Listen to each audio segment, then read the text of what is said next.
Thank you for joining us yet again for a weekly update. Earlier this morning, we opened our vaccination eligibility to Hoosiers 16 and above. I'm just so thrilled that we're at this point on the eve of April. A lot of progress has been made in recent weeks, so now that everyone who is eligible and wants to be vaccinated 16 and above can schedule that appointment. We still have some appointments obviously to fill, so they're out there, and we'll be adding to that. Dr. Box and Dr. Weaver will update this in just a few moments. We'll be as vaccination, our supply increases, so will your ability to schedule an appointment. And we've, our estimates earlier this morning, we looked at this, and about 39% of eligible Hoosiers have been vaccinated or made an appointment, I guess I should say, to be vaccinated. So first dose, full dose, or made an appointment to be vaccinated, 39%. So we're about at 40%, got a long way to go. Fortunately, the supply is there. And more good news is, along with and only because of our federal partners, we've announced that we're going to have an 8-week Indiana, which not only enables us to get out, 2,000 doses per day for an 8-week, 7 days a week period, real sustained effort. But that's also going to, as you described, alleviate and we will be able to send mobile units out throughout northern Indiana. With another 1,000 doses. With another 1,000. So with the 500 sites that we already have around the state of Indiana. So it's a big deal to have that mass vaccination site in Lake County and Gary, Indiana, like we've had in Marion County as well, and others. But to have that for that 8-week period, it's a big deal. And then to be able to send the mobile units out. But again, the docs will have more on that. We also have, I'll be quick about this, we also have Fred Payne with us. I mentioned last week we'd get an update on our unemployment claims and all he's doing to prevent cyber attacks and fraud and how all these things work together. So with that, I'll turn it over to Dr. Box for our weekly update. Thank you, Governor. Good afternoon, Hoosiers. Today is the day we've all been waiting for, the day that any Hoosier age 16 and older can schedule a COVID-19 vaccination appointment. This means that any Hoosier who falls within the age groups for which the vaccine has been authorized now has the opportunity to be vaccinated against this disease. As of this morning, approximately 5.4 million Hoosiers can now sign up for a vaccine. Millions of Hoosiers have already done so. Just today, we saw 21,000 appointments scheduled in the first 30 minutes of expanded eligibility, and 96,000 people had made appointments as of noon. This milestone also means that age is now the only eligibility requirement to receive a vaccine in Indiana. We also have removed the language requiring proof of residency. We have made this change for several reasons: to comply with requirements at the FEMA site. We also know that some individuals may live in a household with multiple individuals but lack a document that shows an Indiana address.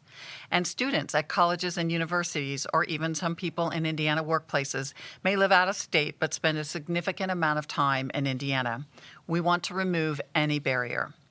If you are age 16 or 17, you can only receive the Pfizer vaccine, and we ask that you bring a parent or guardian to your appointment if at all possible. If you cannot, most locations will accept a written consent or a verbal consent by phone. Individuals age 18 and older can sign up at any site by visiting rshot.in.gov, by calling 211, or by going to one of the federal pharmacy partner sites like Kroger and Meijer. Individuals signing up through rshot.in.gov will find more than 530 locations that are offering vaccine. Those appointments are spread out over many weeks to ensure that enough vaccine is available to accommodate the appointments. You will find special sites like the mass vaccination clinics at the Indianapolis Motor Speedway, which opens tomorrow, and the 8-week clinic that will be held in partnership with FEMA at Gary Roosevelt's Park beginning next Wednesday. You will also find appointments or extra clinics being added at existing vaccination sites, such as our local health departments, community clinics, and hospitals. Partnerships have been a hallmark of the pandemic response, and the vaccine rollout is no exception. An incredible amount of work has been done by partners at the local, state, and federal levels to get to this point, and it doesn't come a day too soon. We have said before that we are in a race between the vaccine and the variants. Unfortunately, right now, the variants are picking up steam. Indiana has now reported 137 cases of the UK B117 variant, 2 cases of the B1351 variant out of South Africa, 1 case of the P1 variant out of Brazil, and 27 cases of the California variant. Our proximity to Michigan, which is one of the top states for B117 variants, is also a concern. I say this to remind Hoosiers that COVID is still very much present in our state and encourage everyone who is eligible to sign up for a vaccine as soon as possible and to continue to wear a mask and take precautions. If you're looking to visit the iconic Indianapolis Motor Speedway for your vaccination, know that the clinic is filling quickly, but that appointments remain for the week of April 18th and the final week of April 24th through the 30th. And I think actually only the 24th through the 30th is open at this point. If you live in northwestern Indiana and want to come to the mass vaccination clinic, that will be open next Wednesday in Gary, and we'll be opening those appointments by the end of the week. You will be able to sign up at ourshot.in.gov at that time. The Gary Clinic can provide 2,000 vaccinations a day. It will offer the first dose of Pfizer for the first 3 weeks and the second dose of Pfizer for the second 3 weeks, and then Johnson & Johnson for the final 2 weeks. It will be held in a drive-through format, but will also have opportunities for individuals who travel by bus or other modes of transportation so that there is a walk-up option. In addition, as a supplement to the Gary site, we will have 2 mobile units that will host clinics in 9 counties across northern Indiana in the coming weeks to help ensure that the vulnerable communities have easy access to the vaccine. These clinics will be able to administer 1,000 doses a day and will follow us to further reach underserved populations, will allow us, This week, we also launched a Spanish line through 211 so that our Spanish-speaking Hoosiers have easier access to information and help with registration. Callers to the 211 select the appropriate prompt that will direct them to a team of Spanish speakers. On the first day, the team answered nearly 400 calls and scheduled more than 180 appointments. And our Zotec registration system is now available in Spanish, and we're adding Burmese soon. As we increase our vaccination and outreach efforts, we are also working with our partners at the Regenstrief Institute to better identify breakthrough cases. Breakthrough cases occur when an individual tests positive for COVID-19 at least 14 days or more after receiving their full vaccination. That means the person has received either 2 doses of Moderna or Pfizer or a single dose of the Johnson & Johnson vaccine. We identify these cases by matching data on our vaccination to our vaccination data. So anybody who tests positive, we match it with the vaccination data. We have identified 221 breakthrough cases as of March 16th. These cases represent less than 0.04% of individuals who were fully immunized as of March 16th. More than 21% occurred in individuals age 80 and older. We will continue to work with Regenstrief to track breakthrough cases to review the symptoms, the diagnosis, and the hospital stays. We will also begin testing samples from these cases to determine if they were caused by variants. This will help us to better understand the vaccine's effectiveness against variants and inform our strategies going forward. As we've done throughout the pandemic, we remain laser focused on the data we receive. Nearly 2.8 million doses have been administered. That includes more than 1.7 million first doses of Pfizer or Moderna and nearly 61,000 doses of the Johnson & Johnson vaccine. More than 1.1 million Hoosiers are now fully vaccinated, up from just over 1 million last week. This means that more than 21% of Hoosiers for whom the vaccine is authorized have received either 2 doses of Pfizer or Moderna vaccine or a single dose of the Johnson & Johnson vaccine. When we look at vaccine uptake by age, we find that nearly 74% of Hoosiers age 80 plus have scheduled or received a vaccine. 77% of those 70 to 79 have done so. 66% of those 60 to 69 are getting vaccinated, and 48% of those ages 50 to 59 are in line or have gotten their first dose. 35% of those ages 40 to 49 have signed up. We also have seen 25% of people age 30 and older sign up. Almost 10% of Hoosiers aged 20 to 29 have already signed up. We know that more than 24,000 Hoosiers ages 16 to 19 have also scheduled a vaccination. These numbers also include more than 152,000 first and second doses administered to residents and staff in long-term care. Those numbers are encouraging, but we must remain cautious as our positivity rate has ticked up slightly. It now stands at 3.9%, up from 3.3% last week. We also have seen a slight increase in the number of Hoosiers hospitalized. The number of Hoosiers currently hospitalized with symptoms of COVID has crept back up to 657 as of yesterday. While this is still far better than the nearly 3,500 hospitalizations we saw just a few months ago, it is something we will continue to monitor closely. Daily hospital admissions for COVID remain at some of our lowest levels in months, but they too have increased slightly to just over 60 per day. Our color-coded county maps still look much better than they did a few weeks ago, but they've shifted slightly. The number of counties in blue on our 2-metric map has dropped to 53, down from 66 last week. 2 counties are in orange, and the remainder are in yellow. Our advisory map has also shifted this week. This week, we have 2 counties in orange, up from just 1 last week. 48 counties are in blue, which is down from 57 last week. The remainder are in yellow. These metrics tell us that cases are increasing in parts of the state, which again serves as a reminder that we cannot throw caution to the wind and behave as if the pandemic is over. We want the pendulum to swing back in a positive direction so that we can prevent hospitalizations and save lives. Today, we reported 1 new death, which brings our total lives lost to 13,039 when you include both confirmed and clinically diagnosed deaths. The best way to prevent further loss of life in this pandemic are to follow the mitigation measures we've discussed for over this past year and to get vaccinated as soon as you are able to do so. This layered approach is truly our best path forward. And now Dr. Weaver has some more updates on our vaccination efforts. Thank you, Dr. Box.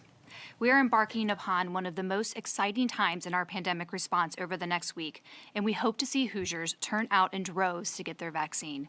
We were notified yesterday that we can expect more than 405,000 first and second doses of vaccine this week. That includes 66,900 first doses of Moderna, which is an increase of about 2,000 from last week, and 96,500 doses of Johnson & Johnson. These supplies are critical to our efforts to get shots in the arms of every Hoosier who wants a vaccination as quickly as possible. In addition to the mass vaccination clinic starting tomorrow at IMS and next Wednesday in Gary, we are working to get vaccine to large businesses and institutes of higher education in very short order. Our business and industry efforts are focused initially on those businesses that have 1,000 employees or more. Approximately a dozen businesses are in the process of launching vaccine clinics at this time. The majority of these companies have in-house or third-party health partners who administer the vaccinations to their employees, and the sites will receive primarily Pfizer vaccine. This week, we were able to allocate 24,000 doses to distribute to those businesses. Multiple other organizations are in the process of finalizing their plans, and we expect to allocate another 6,000 doses for those entities this week. Last week, we also sent a survey to colleges and universities to gauge their willingness to receive vaccine to administer to their students and staff. Our goal is to provide at least the first dose of vaccine to the students before they leave campuses for the semester. We will be allocating 60,000 doses of Pfizer for this purpose. 6 campuses are planning to begin vaccinations next week, and those are IU Bloomington, Purdue, IUPUI, Notre Dame, Butler, and Goshen College. 3 other campuses are in the process of finalizing their plans, and we have heard from at least 6 others that are partnering with their local health systems in order to vaccinate their students and staff. While we might not be able to provide both doses to students before they leave campus, every student who receives a vaccination will get their card so that they can then use it to schedule the vaccine in their home community or state. This will help protect not just Hoosiers, but individuals in other states from COVID-19. Pharmacies participating in the federal program are receiving more doses of vaccine. Currently, 125 Walmart locations are participating in the program. You can register for appointments at those sites through ourshot.in.gov. In addition, 113 Kroger locations, 39 Myers, and 23 independent pharmacies are participating in the federal program. This brings the total to 326 number of pharmacies providing COVID-19 vaccinations to Hoosiers around the state. As more vaccine arrives, our team will be working on plans to get it to more locations so that it can be conveniently located to Hoosiers in all corners of the state. Currently, 88% of the population is within 5-mile radius of a vaccine clinic. Additionally, the Homebound Hoosier program has vaccinated 754 individuals, and we are getting vaccines to more every day. Finally, I wanted to reiterate what Dr. Bach said. We are very excited to extend eligibility to young Hoosiers today whose lives have been upended, just as ours have. Missed proms, virtual school, sports and events without all of your family and friends in the stands is not the high school or college experience you imagined. Well, now, 16 and up, it is your shot. Because 16 and 17-year-olds can only receive the Pfizer vaccine, we have updated our map at ourshot.in.gov to provide color coding that shows which type of vaccine is available. If you are looking for Pfizer, search for sites marked in yellow. You can also easily see sites that have Johnson & Johnson or Moderna, as well as those that offer multiple types of vaccine. We have also heard great news coming from Pfizer that their clinical trials of 12 to 15-year-olds have found the vaccine to be 100% effective in preventing COVID-19 and was very well tolerated in those populations. Pfizer reported that it expects to seek emergency use authorization from the FDA for these populations soon. So our hope is that we will have yet another age group that will be eligible to be vaccinated by this summer. In the meantime, the most important thing that we can all do to protect our children who cannot yet get vaccinated is to get vaccinated ourselves. We are extremely appreciative of those partners who have been working all hours for the past 3 months to get vaccines in arms as quickly, efficiently, and safely. There are a lot of amazing things that these partners are doing across the state to get the vaccines in arms. Hospitals, local health departments, and FQHCs, in addition to the normal vaccine clinics, are doing specific outreach and dedicated clinics for at-risk, vulnerable, and vaccine-hesitant communities. And to all of our other partners, community leaders, Zotec, Lilly, local health officers and their teams, those working at all the vaccine sites, all of the volunteers, the hospitals, and the Vaccine Advisory Committee. The list is too long to name you all, but thank you. And to all of you for everything that you've done, reaching out with words of encouragement, and for all of you who are doing things that you can to protect yourself and others. Thank you.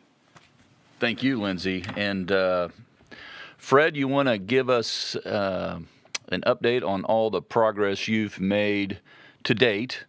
It's been a long haul, but to date, in terms of claims and fraud prevention and those cyber attacks that I alluded to earlier? Yes, Governor. So it was about this time last year that we saw the highest number of initial unemployment claims filed in recent Indiana history, at 139,000 in 1 week. At the beginning of this month, for the week ending March 6th, we saw about 9,200 initial claims filed, which marks the lowest since the pandemic started. Now, that number has fluctuated since then, and we anticipate it to trend down. This is confirmation that we are headed in the right direction. Now, there have been a lot of changes and challenges since this time last year, including the creation of several federal programs that have helped Hoosiers financially. Now, while we've ensured that the vast majority, 85% of claims, are processed within and paid within 21 days, nuances and significant reasons for the remaining 15% to have continued investigations exist. Now, before I go any further, I want to correct something that I hear often. Claims are not people. Claims are what people file each week to request unemployment insurance benefits. People are claimants in this system. I've often heard people use claims interchangeably with people. This can be confusing, especially when referring to the numbers of claims processed. For example, a person a claimant could have filed more than 25 claims to cover 25 weeks of unemployment benefits. Now, to put this in context, we received approximately 18.4 million weekly claims filed by claimants between March 2020 through February 2021. Of those claims, 86% have been processed as paid or denied. Now, through the middle part of last month, 15.8 million weekly vouchers claims have been resolved since March 2020. 2.5 million are unresolved, of which 2.3 million are being investigated as suspicious, which is 89% of all outstanding claims. Now, throughout the pandemic, more than 850,000 Hoosiers have been paid unemployment insurance benefits. By comparison, in 2019, over 82,000 Hoosiers were paid unemployment insurance benefits. Now I'll share a few real-life examples of the more challenging claims processing that go beyond 21 days. Now, to protect the privacy of claimants, no names will be used and other potential identifying information has been changed. One big issue that causes continued processing, that's called a job attachment issue. A job attachment issue occurs when the information we have does not clearly indicate that a claimant has been properly employed to make him or her eligible for benefits. Here's an example of a job attachment claim that went beyond 3 months. In December, a claimant filed a PUA claim and requested benefits retroactively back to May. The date indicated his business was impacted due to COVID in May. Because the person made a request for payment of benefits several months after he was reportedly impacted, this immediately created about 24 dated claims for the person that needed to be investigated. Here's what the continued investigation uncovered. The claimant stated that their business that was closed was a hairstylist at home. The claimant stated the home address was in another state. There were 2 phone numbers associated with the account from another state. There are 2 phone numbers. Those 2 phone numbers were inactive. There was no history of Indiana wages reported, and claimant had no Indiana driver's license or history of tax returns. Our claims investigators investigated and called the phone numbers that were inactive, and we sent emails and deadlines to provide information. Now, another example, we received calls and inquiries from and about a claimant with similar characteristics, but a different job, that she had filed for benefits in March and had not received any benefits from our agency. The investigation revealed that the person had, in fact, filed for benefits, but did so in December and requested retroactive benefits back to March. A further investigation revealed similar characteristics as the claimant before. Now, these are examples of matters that take an extreme amount of time for investigators to process, even if the process leads to a non-payment, overpayment, or payment if eligibility is deemed. Now, I'll give you one additional example of where a claimant was actually frustrated with the time that it took to use one of our required tools that we put in place to stop fraud. The person filed a claim in 2020 and was being paid weekly benefits. Because of the new verification requirements from the U.S. Department of Labor on PUA claims, the person was asked to update and verify identity information through ID.me, the vendor we're using to help verify a claimant's identity. The claimant ran into issues because she had multiple attempts with the online self-service process. Now, this could have been because there were too many login attempts that threw up red flags in our system, which then required the person to go through another process to have an actual person to assist. Unfortunately, during the time this claimant was moving through the process, there were long wait times with our vendor ID.me, and the person did not get through the process quickly. She was delayed. The person's issue was resolved and benefits resumed. However, this is an example of our system not working as we desire it to work or working as quickly as we want it to in certain situations. Now, we continue to work with our vendor on this issue. Now, these are just small examples of claims working their way through processing that may take longer than 21 days. These are also examples of how resources may be tied up on chasing claims that may be fraudulent, which impacts the processing time for legitimate claimants filing for benefits they are truly owed. Now, I want to take a few moments to talk a little bit about fraud. Now, fraud has become a dominant factor in our unemployment insurance system, and it does impact processing time. As an example of the magnitude and the sophistication coming from the fraudsters, consider the following. From March 16th through March 30th of this year, Uplink, our unemployment insurance system, blocked more than 63,000 bot attempts to defraud our system. The heaviest period of bot attacks that we've had was in November, when we blocked 17.9 million attempts in a 10-day period.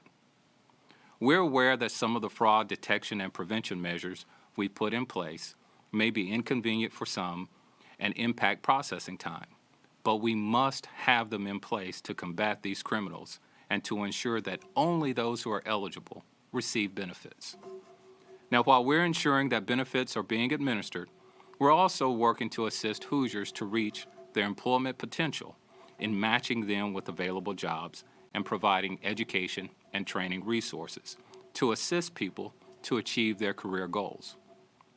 Recently, we launched the Hoosier Talent Network, which uses artificial intelligence to help match people to jobs and to match them with potential training they could receive to boost their employment opportunities. Now, while a lot of work remains, there are many positive indicators that show that we're closer to economic and employment recovery. This includes Indiana's current 4% unemployment rate, which is down significantly from the record high of 16.9% back in April of 2020. We've come a long way over the past 12 months, and we have a long way to go.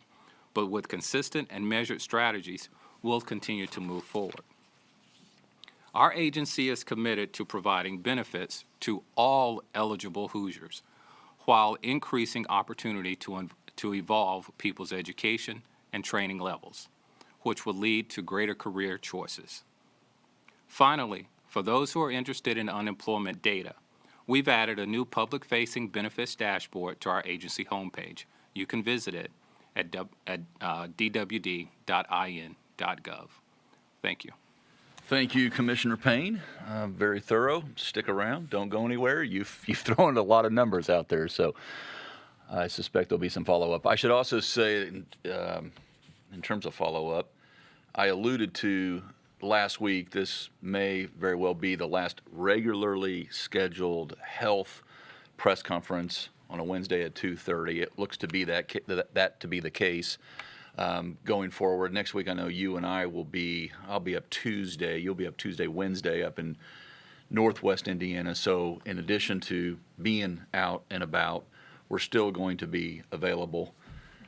We'll still be putting out from the Department of Health and keeping our, not just records updated, but any decisions on a daily basis, they're going to be updated. And, you know, we'll reserve the right to call a press conference if time doesn't dictate, if the sensitivity of the decision to call a 2:30 Wednesday press conference, I'll look to that to be the case, but we'll plan on, not just because of the next 3 to 4 weeks of the legislative session when things are starting to really pick up steam and things are moving very quickly upstairs, thankfully. But we'll be available to answer any question every single day. I tell Rachel, get some sleep, but I think she's available 24/7. With that, Rachel, sorry to put you on the spot, but let's open it up. Lindsay Rodoti, the Indianapolis Business Journal. Good afternoon, Lindsay.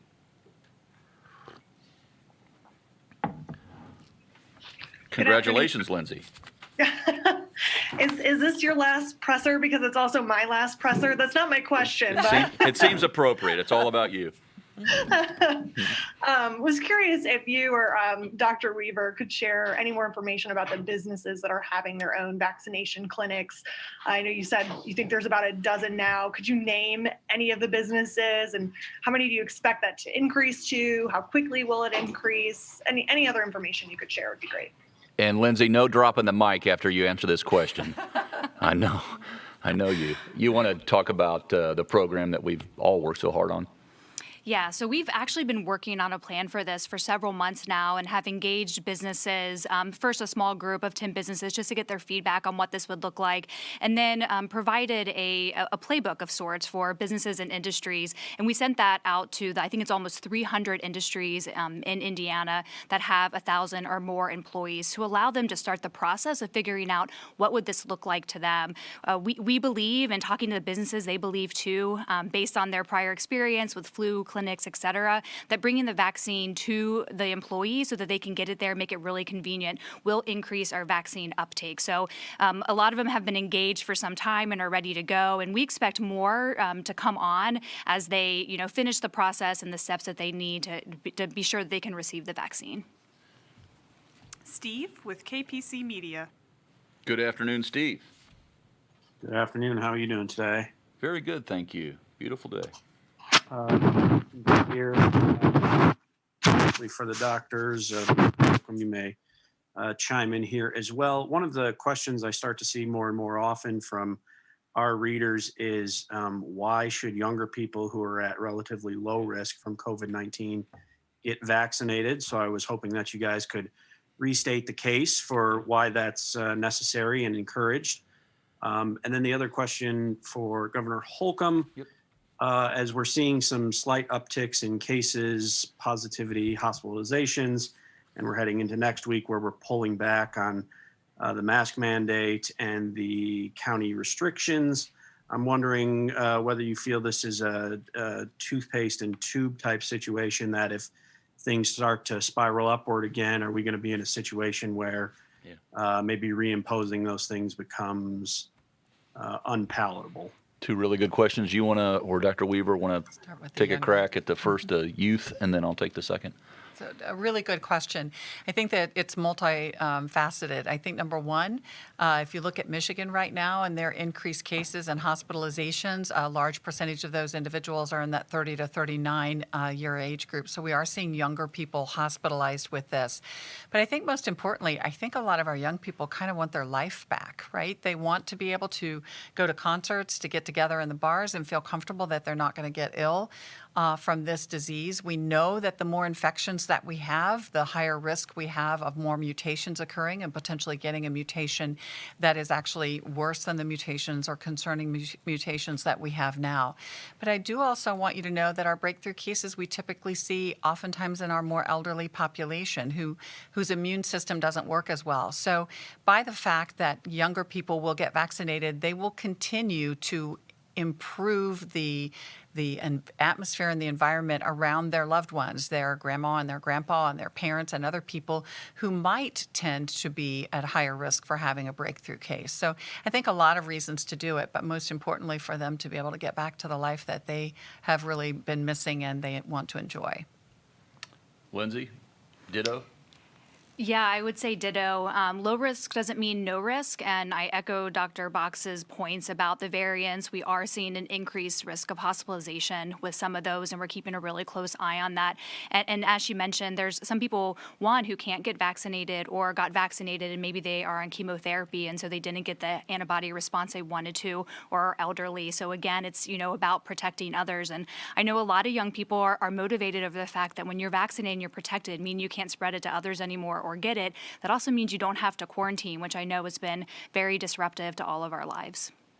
Yeah, and in terms of the second question, Steve, I would say that we have been very clear since the outset of our desire to try to drive down deaths and hospitalization rates.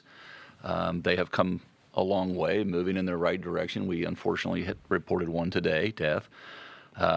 Reported one. But having said that, it's not just one number that I focus on, the positivity rate. It's many numbers in terms of our ability, first and foremost, to care for those who are hospitalized, whose lives are threatened. We do want to do all we can because to reduce the spread as well. We do want to make sure that we keep up our surveillance, our testing, and our tracing efforts. The vaccination rollout with 500 sites, adding more supply inventory, is having a positive impact. But by no means, this is what I said a couple of weeks ago, this is not mission accomplished. Yes, there's some personal responsibility that will be demanded if we want to continue to manage our way through this. But manage our way through this, we are doing. And it's, again, not just one number, but it's many that factor into the equation as I see it. Kayla Sullivan, Fox 59. Kayla, how are you? Doing all right. I hope you guys are well as well. This question is for Commissioner Payne. We continue to hear from people who are waiting months for claims or appeals and struggling to make ends meet. You know, they describe being unable to get any information from DWD representatives when they call. So what are you doing to deal with the backlog, and what is your message to those families not able to even get in touch with those representatives, they say? Thanks for the question. That's a good question. We're continuing to make sure that we reach back out to individuals who call us or they send us emails, and we are continuing to work through those. As I mentioned earlier in my dialogue previously, there are reasons for some of the continued claims, which does impact the time that it takes for an individual to be returned, for a phone call to be returned, and for emails to be returned. But we are working through that. So the message will be that we'll continue to make sure that we'll pay all eligible Hoosiers, and we'll make sure that we get to them as quickly as possible. Trevor Peters, Fox 19. Afternoon, Trevor. Hi, Governor. Earlier this week, Kentucky Governor Andy Beshear said if given the opportunity, he would ask you to rethink getting the mask mandate. First of all, has he done this? Second, curious your thoughts on those comments. And then a little bit of clarification on the proof of residency change. Are you now saying that people, say in Cincinnati, who can't find an appointment can now cross into Indiana and get a vaccine because even though they may not be a resident? You want to take the residency, and then I'll take the because it's not just Cincinnati. I get your point, but it's Kentucky, Illinois, Michigan, and Ohio.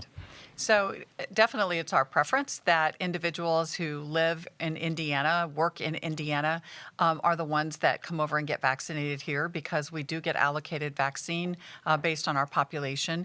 But what we want to do is remove any barriers. And we knew that we were going to be vaccinating college students, that many of them live out of state or sometimes even out of the country. And we knew with opening the FEMA vaccine site that was another requirement, that there was really no residency requirement. So in that spirit, with opening it to everyone, that's why we removed the residency requirement. Lindsay, anything? Trevor, I would say that Governor Beshear has my cell phone number, and he clearly has the media's number as well. He has not contacted me. I did see his comments, and I would just say that I've always taken the approach. My style has been to respect all other governors and the decisions that they have to make according to the numbers and what's happening on the ground in their states. And yes, there are some. We've vaccinated about 18,000 Kentuckians here in the state of Indiana, and so there is some. I understand the folks that live in Kentucky, or the folks that and work in Indiana, or the folks that live in Indiana and work in Kentucky. Completely respect that, but I'm paying attention to the numbers in Indiana and what's in the best interest for Hoosiers. Nikki Kelly with the Fort Wayne Journal-Gazette. Good afternoon, Nikki. Good afternoon. I have two questions. The first is, will you veto and or sue if the legislature tomorrow sends you a bill that allows them to call themselves into session? That's the first. That's a pretty straightforward question. I've made no secret about my understanding of Indiana's Constitution. I remain of the belief that this is unconstitutional.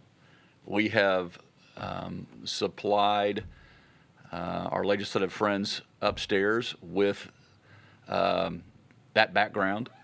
There is an honest difference of opinion. They believe otherwise.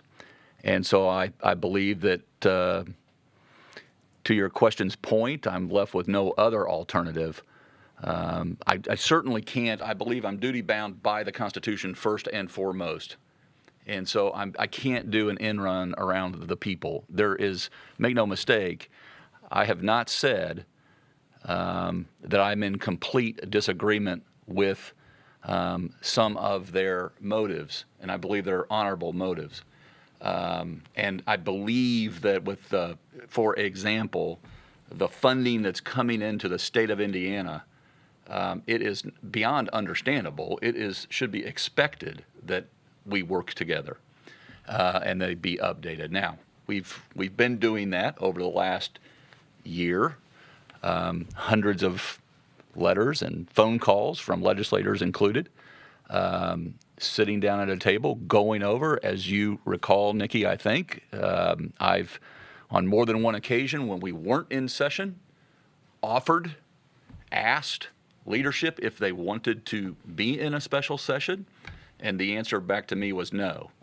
And so I think it's almost a moot question, because we probably could have addressed some of this, but you see it's taken months to arrive at where we are right now. And we didn't have months to make decisions.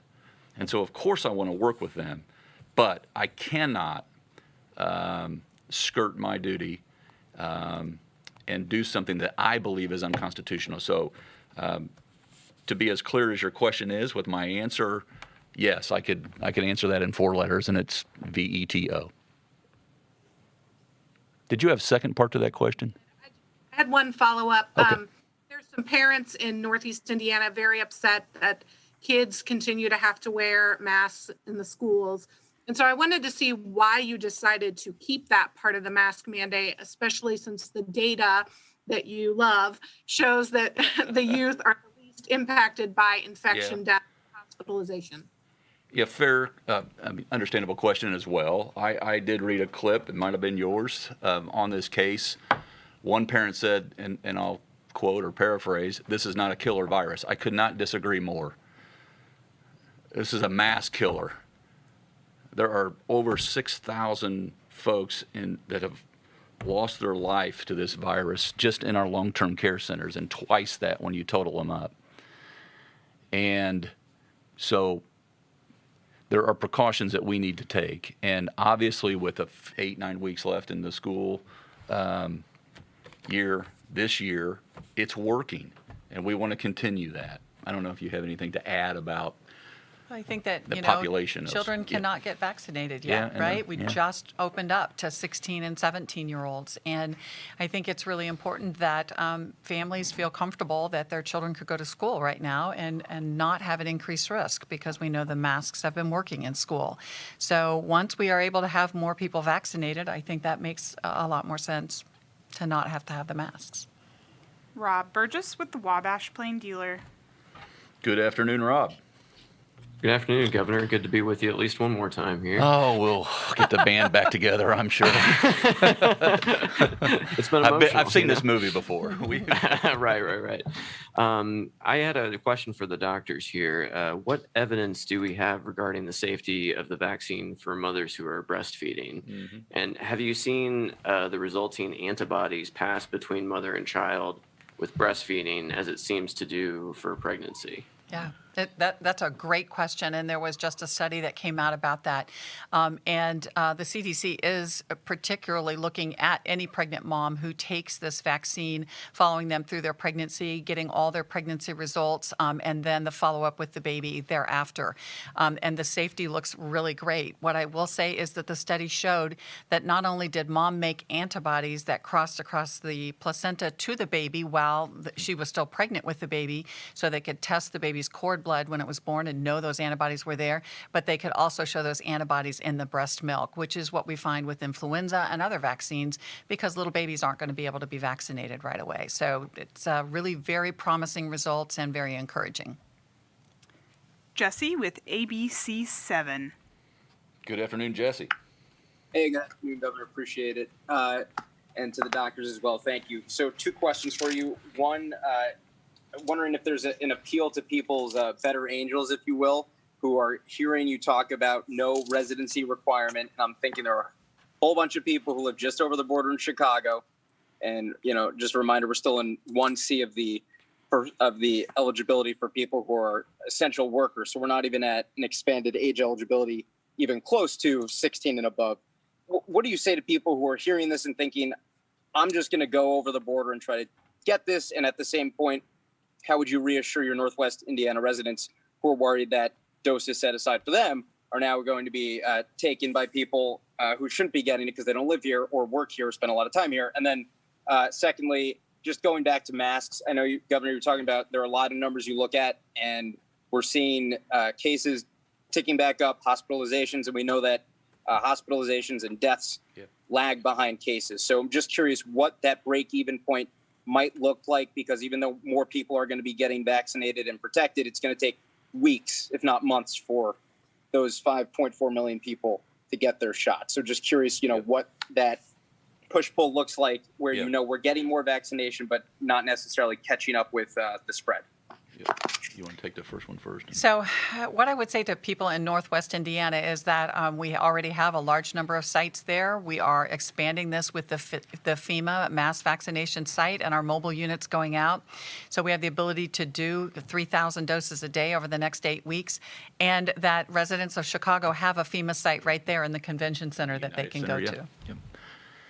Yeah, and Jesse, I would say, not to repeat myself, but and I understand your question. As we can, we don't look at just one number. We don't just look at that positivity rate. You're right. We look at the hospitalization rate. We look at the death rate, how it affects downstream, the activity, the rate activity. But I'm focused on our ability to care for those who need. And that we have the resources to care for those who are in need. And in terms of our PPE, in terms of our therapeutics, in terms of our ICU bed availability, in terms of doc availability, assistant availability, all the stressors on the system, understanding also, as you point out, that there will be, as more people get vaccinated, what I'm pleased about, we got a long way to go, but when you look at this chart, I mean, there's some good news in this chart, but we have a long way to go. But also what we're starting to see is that hesitancy also start to tick down in certain groups. When we were at the very outset of the vaccination process, we were talking about a much different percentage than what we're looking at here today. And so I do believe that the more people that get vaccinated, it will have a positive impact on our death rate. But also the number of people that have had COVID as well factors into that equation. So when we start to, and I do look at the slope, whether it's inclining or declining, and I look at the plateau where we've plateaued at. But I want to make sure that we have the ability to continue county by county, region by region, care for those who are in need. And we know the vaccine has a positive impact on that, and our personal vigilance, each and every one of us. Caitlin with the Indianapolis Star. Good afternoon, Caitlin. Good afternoon. You had made it clear in your speech last week that local units could still implement their own COVID restrictions Lawmakers had amended a bill today making it more challenging for local communities to implement more stringent COVID-19 restrictions than the state. Does this legislation concern you, granted that it seems to make it more challenging for local communities to do that? Yes, it concerns me. A lot of things concern me, and I haven't had Caitlin. To be fair, I think this happened today. I haven't had an opportunity to look at the exact language of the amendment. Didn't see it before the hearing, so we'll take a hard look at this.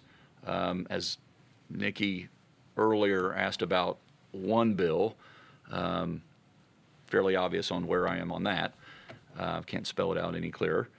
But on this, Caitlin, I'm going to have to look at each and every word and how it's changed over the past 3 months to where we are today. So to be determined. But yes, it does concern me.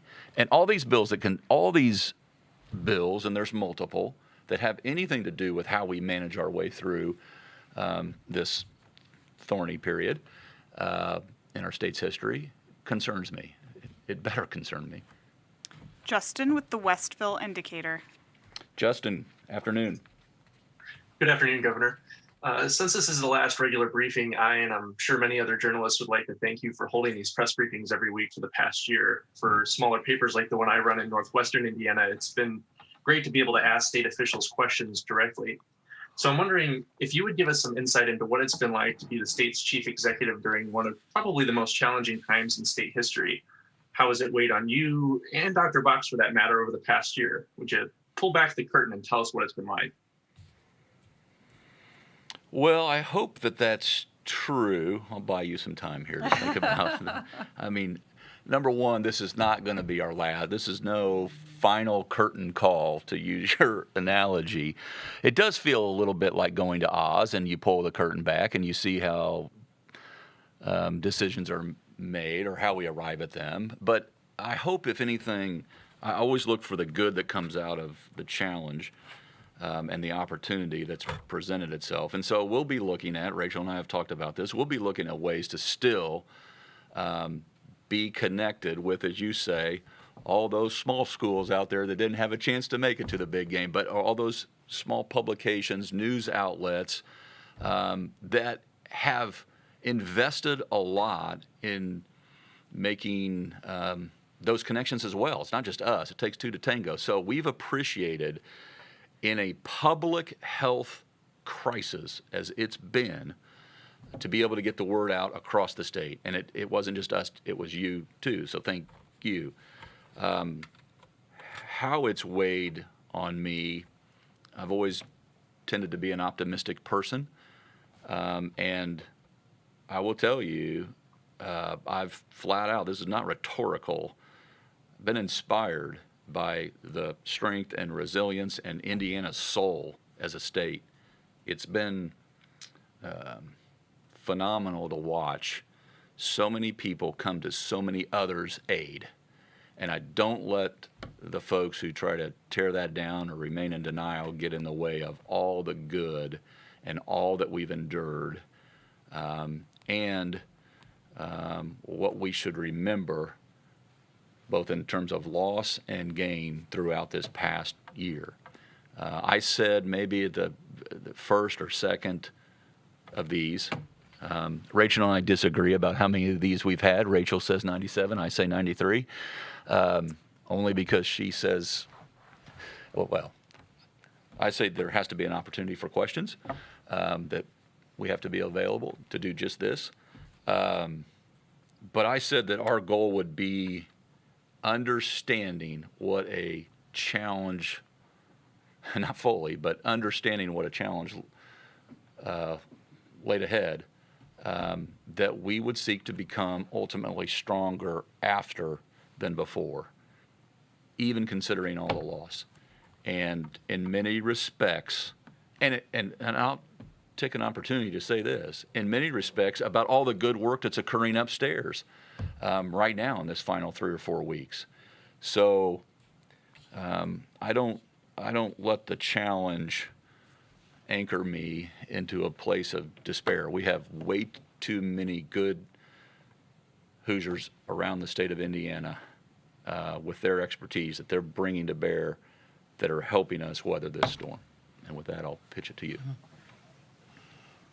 It's hard to really put into words what the past year has been about. I will say that it has been, for me, the most challenging time of my life in my professional career. Certainly not something that I expected when I took this job, but not something that the state of Indiana expected. The personal toll and the stories that Dr. Weaver and myself and Dr. Sullivan and the governor have heard have been at once heartbreaking in some situations, uplifting in other situations, incredibly affirming of the Hoosier spirit. And a lot of people feel that the burden might have been tremendously just on me. But what I will say is that this has been an incredible team effort. This has been many physicians from the state of Indiana gathering together, many physicians from our hospital systems and from our local health departments gathering with us. The partnerships and the collaboration has been absolutely incredible. And so when I look at it, it has been two of the hardest things for me have been the incredible loss of life and the toll that we saw on our long-term care facilities. And then in the last 8 to 10 weeks, not having enough vaccine to give everybody when they want to get vaccinated. So now is a time of incredible hope and light that really I see that ability for the Hoosiers to get back to the lives that we're missing, that we love, our loved ones.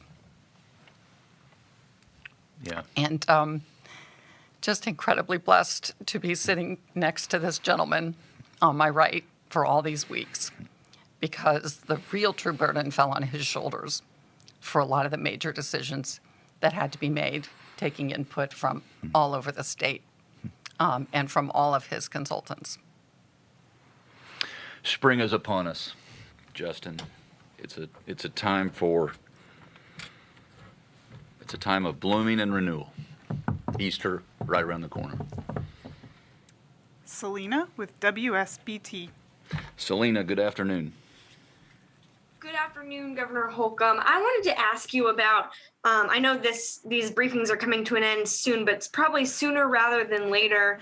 We're going to be having more supply than demand for the vaccine. And Indiana is one of the states where people aren't wanting to get vaccinated as much as other states. So what are you guys going to be doing to continue to push getting people, signed up after the demand goes down? And are you guys worried about possibly, not reaching that 70% for herd immunity if enough people refuse to get vaccinated? Yeah. Dr. Weaver, you want to answer Selena's question, then we can follow up as well? Yes, so that is really when I think the hard work starts, when it's that time for communication, that time for outreach. And that is partly why we have started with, several months ago thinking about this and talking to the businesses and industries. How can we get vaccine to people, especially in groups of people that they feel comfortable with. So working with our community partners, our mobile clinics to bring it to churches, to community centers, to high schools, maybe even to younger age groups if we can get that Pfizer approved for the 12 to 15-year-olds. And we need everybody to help pitch in and talk about their experience and the symptoms they did or did not have and what it was like to get the vaccine and the incredible relief that you feel after you've been vaccinated, that you're protecting yourself and protecting others. Darby from WDRB. Afternoon, Darby. Hello, can you hear me? Crystal clear. Okay, perfect. Well, good afternoon. Governor Holcomb, this question you have touched on some, but I just wanted to see if there's anything else you could add. We did watch that press conference from Governor Beshear the other day, saying that he would like to see you reconsider that mask mandate becoming an advisory. And I wondered if there would be anything that would make you want to reconsider that if cases, unfortunately, hopefully they don't, but spike after spring break or something like that. And then also, Dr. Box, how concerned are you about these variants that are coming into the state? And are you thinking that that is a reason why cases have spiked back up a little bit?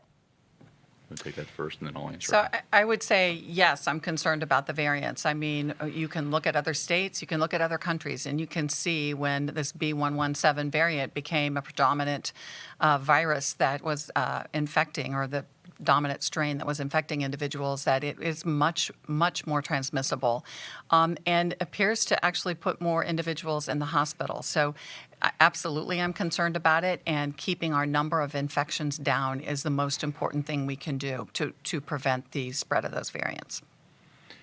Yeah, and Darby, I really don't have more to add. I don't plan on conducting state negotiations through the media, but Governor Beshear has my direct phone number, and he's happy to call. I'm not looking to change my mind, but I'm happy to hear his reasoning behind his statements that he made to you.